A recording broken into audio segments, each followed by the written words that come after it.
Eh bien, bonjour à tous une fois de plus. La semaine dernière, messieurs Stuart Wachowicz, Rod McNair ainsi que monsieur Mark Arsenault, en compagnie d'une centaine d'autres membres et ministres, se sont réunis à Cornwall en Ontario au Canada pour un week-end familial. Ils y ont tenu plusieurs études bibliques, des ateliers dans une chaleureuse fraternité, ainsi que d'autres activités orientées vers la famille. De l'autre côté du globe, M. Rob Tyler a envoyé une demande de prière pour nos frères et sœurs en Birmanie. M. Tyler dit ceci.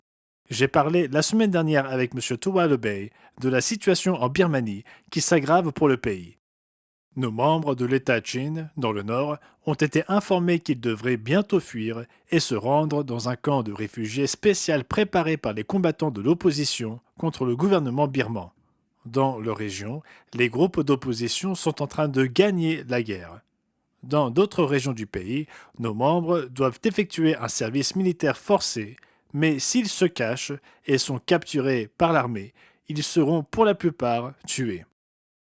Vous êtes peut-être au courant de la situation actuelle en Birmanie par le biais des médias, mais le gouvernement militaire impose le recrutement de jeunes gens pour le service militaire.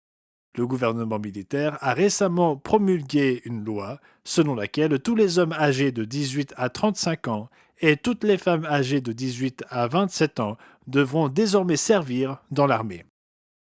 Tuwalebay, qui est en Thaïlande, communique ce qui suit à M. Tyler. Nos membres de Birmanie demandent des prières urgentes et continues pour eux afin qu'ils soient protégés et que leurs jeunes adultes soient épargnés par le recrutement officiel qui a lieu actuellement dans le pays. Étant donné que l'armée a perdu des régions importantes du pays et que de nombreux bataillons ont déserté leurs postes dans les États ethniques, l'évolution récente du pays en matière de recrutement forcé n'est pas une surprise pour la population du Myanmar. Actuellement, une quarantaine de membres vivent dans le village de Kiarin et sont en état d'alerte. Ils fuiront probablement à la fin du mois de février ou au cours de la première semaine de mars. Je tiens à souligner qu'il s'agit d'une situation grave pour nos membres et qu'elle nous rappelle que nous aussi, nous tous, où que nous vivions, devrons un jour fuir vers un lieu sûr, comme le mentionne le 12e chapitre de l'Apocalypse. Deux changements d'affectation auront lieu au cours des prochaines semaines. Monsieur Jacob Hall, notre rédacteur en chef de la télévision ici à Charlotte, a été ordonné diacre aujourd'hui et il partira au Canada pour achever sa formation ministérielle en vue de servir dans cette fonction au Canada. Nous souhaitons donc à M. Hall et à sa famille tout ce qu'il y a de mieux pour cette nouvelle expérience de vie.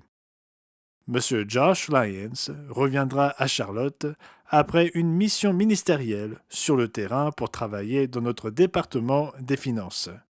Comme beaucoup d'entre vous le savent, M. Lyons est un expert comptable diplômé et ce talent le rend très précieux.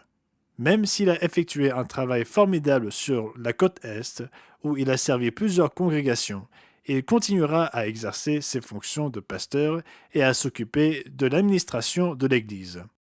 Messieurs Adam West et Brent Mitchell réajusteront leur secteur après le transfert de M. Lyons à ce moment-là.